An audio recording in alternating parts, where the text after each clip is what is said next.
L-Istadium Nazzjonali f'Taqali, hemm bosta argumenti kif tara huwa kbir maqtuħ mill-partitari x'mill-idea tiegħek. Għalija il-Premier League għandu jkollu d-dar tiegħu. Issa, jekk id-dar tiegħu tkunx f'Taqali jew x'imkien ieħor, hija mistoqsija li rridu nsaqsu u nibdew neżaminaw ftit ta' żmien ieħor. Il-Taqali mhuwiex funzjonali għal ħafna mill-logħbiet tal-Premier. Jalla niġu f'sitwazzjoni f'xi mument illi Taqali nkun nistgħu nimleħ kollu kemm hu għall-logħbiet tal-Premier.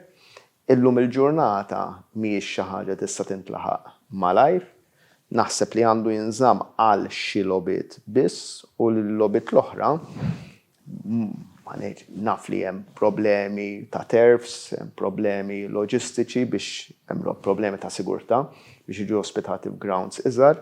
Ma neskludix li nkunu mħajrin li naraw lok jew ta' żvilupp ta' wieħed mill-grounds l-oħra li diġà jeżistu jew ta' ground ulterjuri li jkun stadium ta' kapaċità ta' 5,000, 8,000 ruħ maximum li jista' jinbena b'mod modern li jkun post tal-familja fil-fema tiegħi.